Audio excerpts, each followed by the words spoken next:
How are you all? I really hope you've all managed to have a good weekend. We're starting our next week now, but look at us.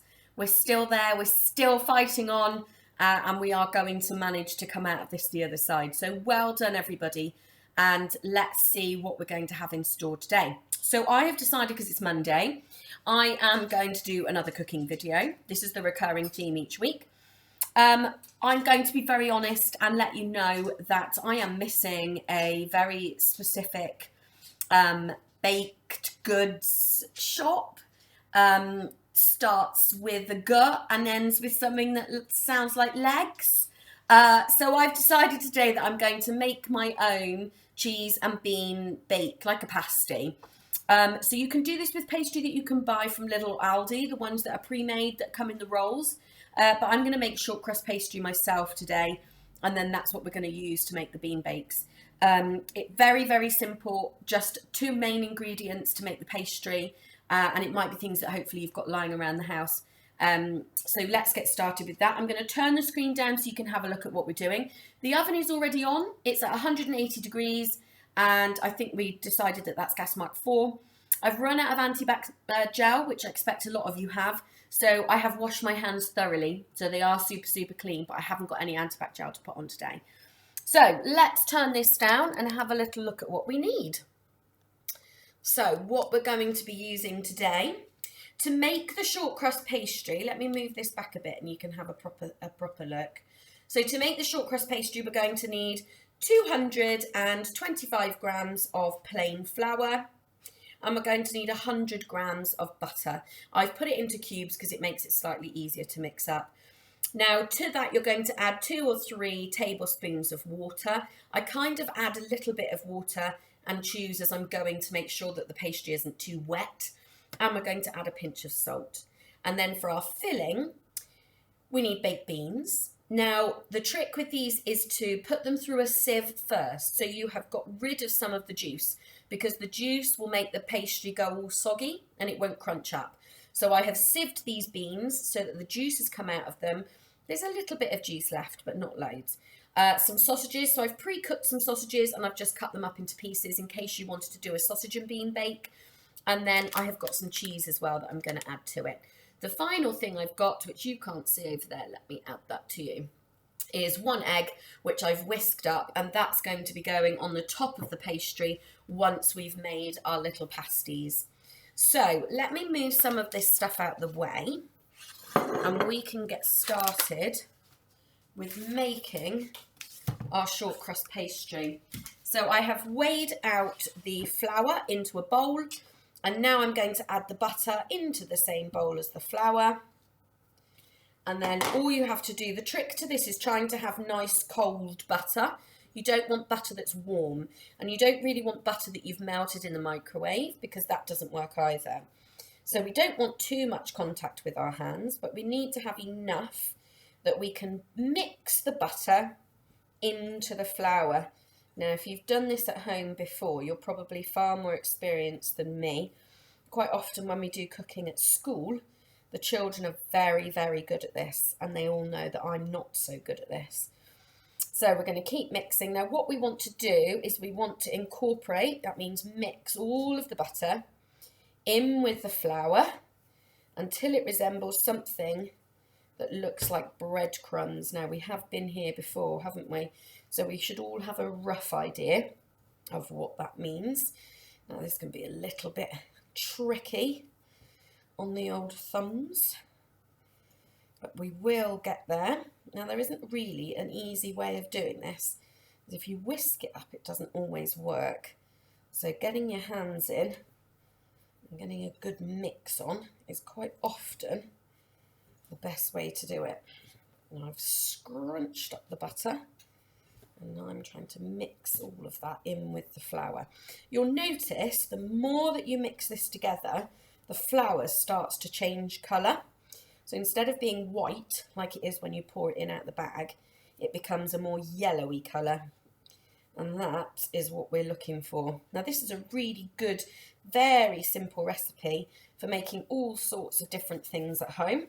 So we've done jam tarts using this shortcrust recipe. What else have we done?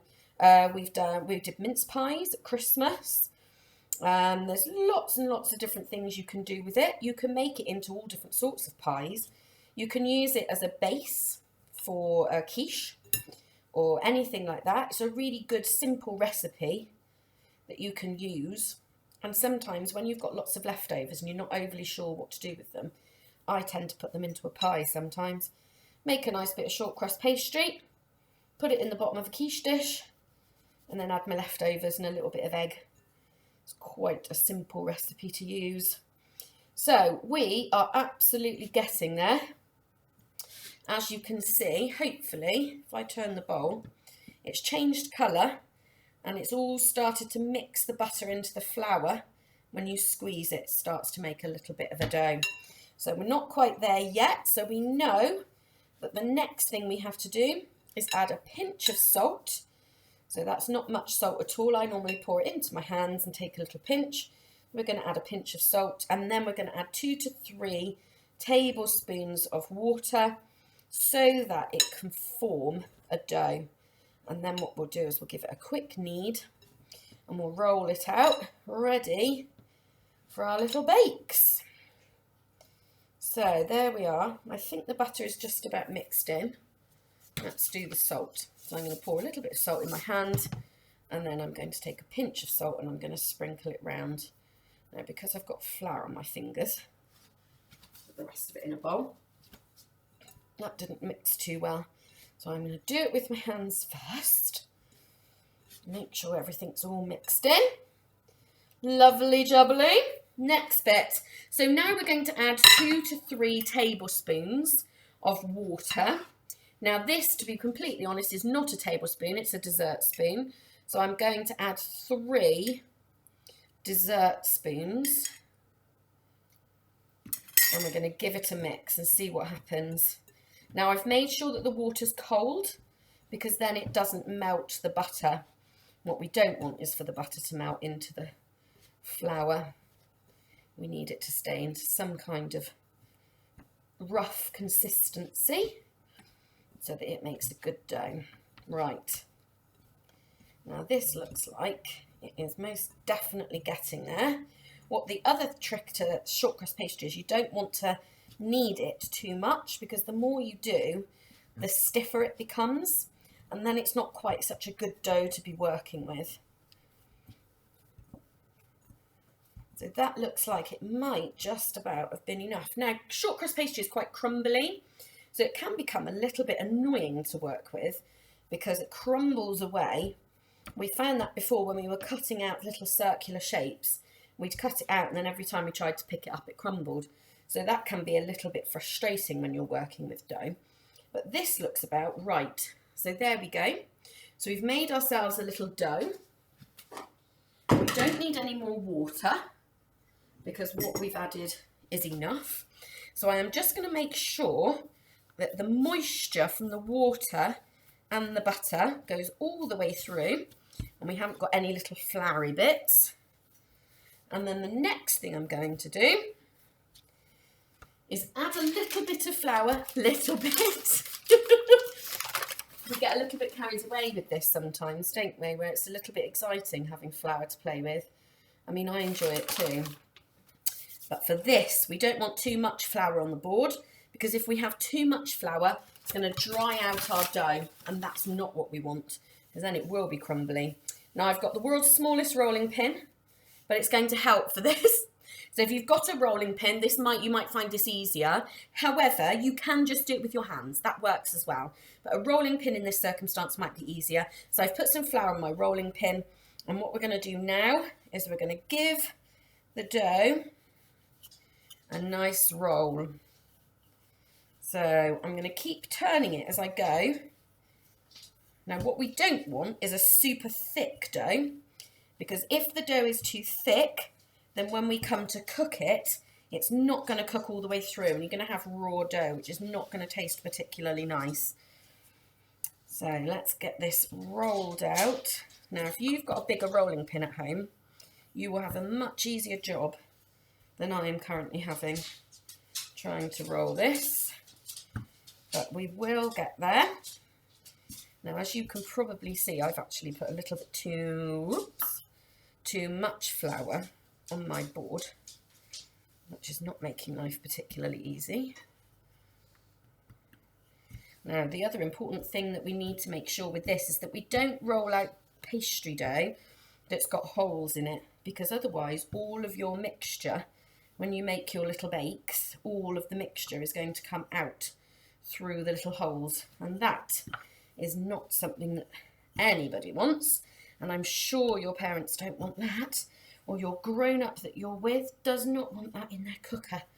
So go really carefully when you're rolling it out. Now, what I'm trying to do is make it thin enough that I know it's going to cook, but not too thin that when I pick it up, it all falls apart. And the other thing I'm trying to do is to make sure that when I roll it, if it comes apart like that, just give it a squeeze down. It doesn't matter. When I roll it, I'm trying to roll it into a rectangle shape, so that when I cut out the shapes that I need to make my little pasties, it's much, much easier.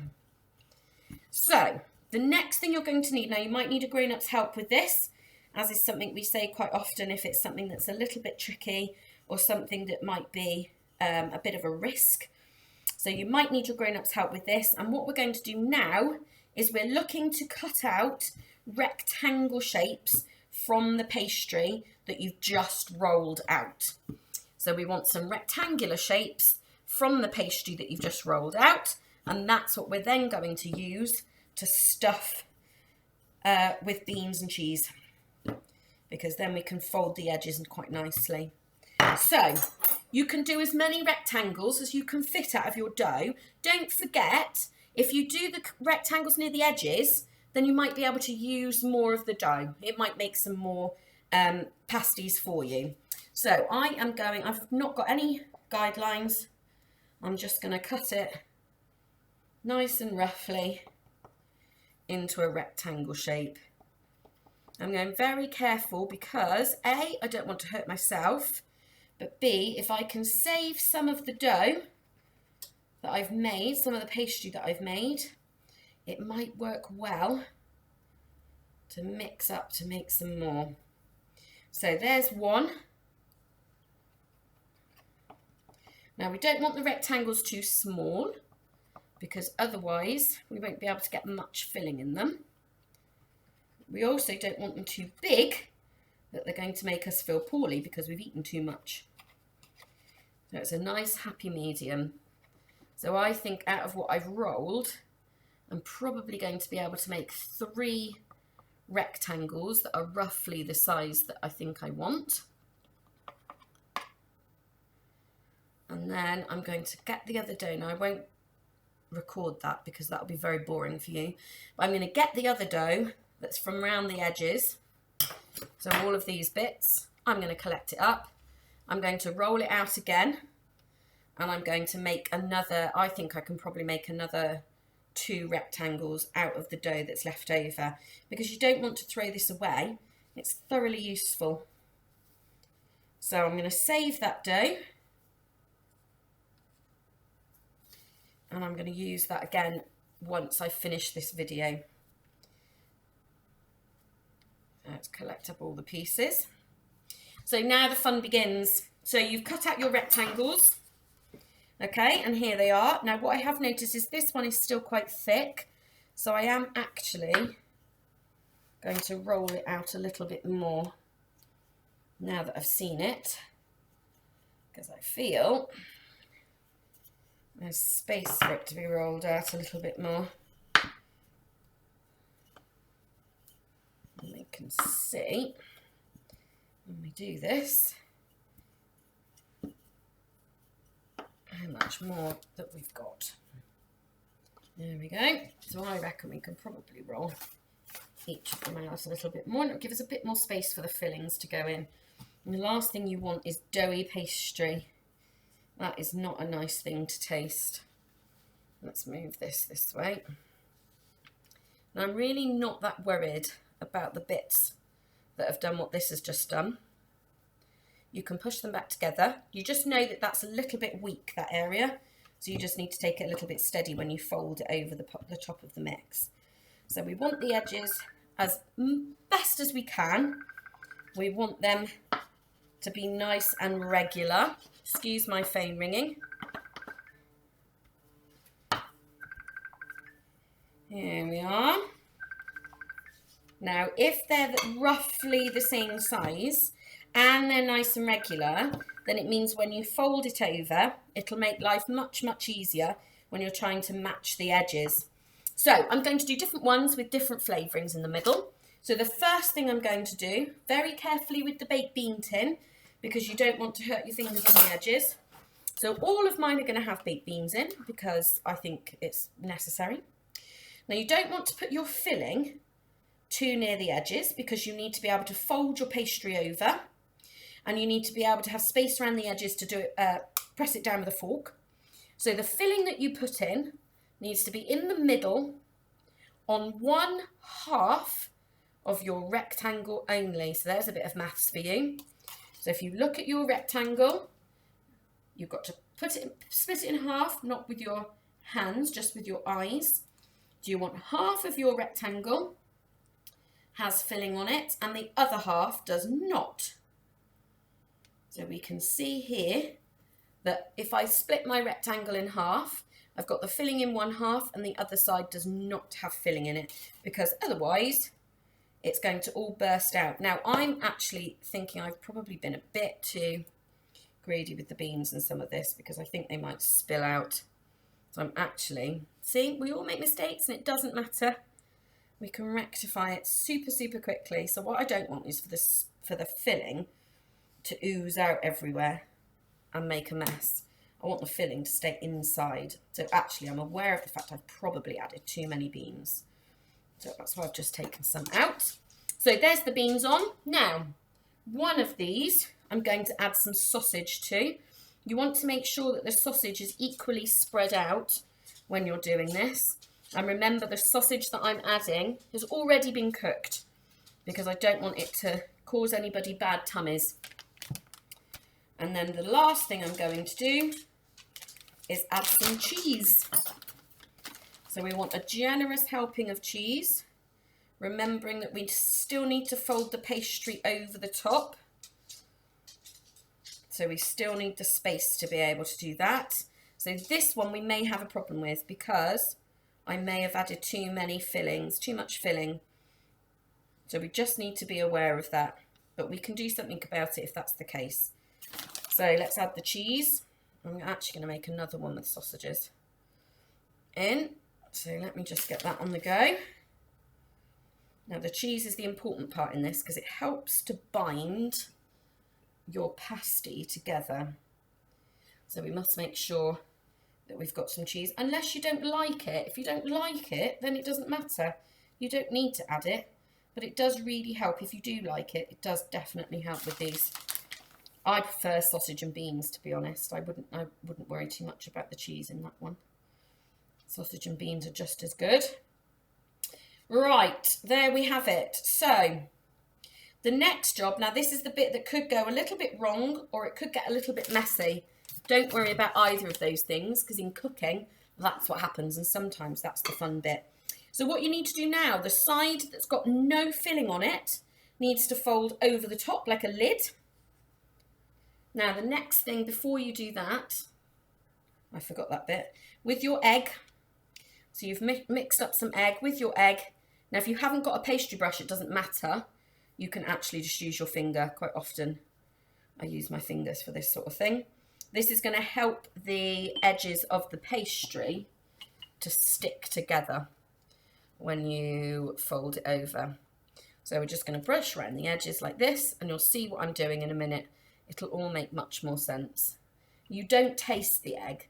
So if you've got an allergy to eggs or you've got an allergy to anything, obviously don't use it. But in this, some people aren't too keen on eggs. You don't taste the egg in this.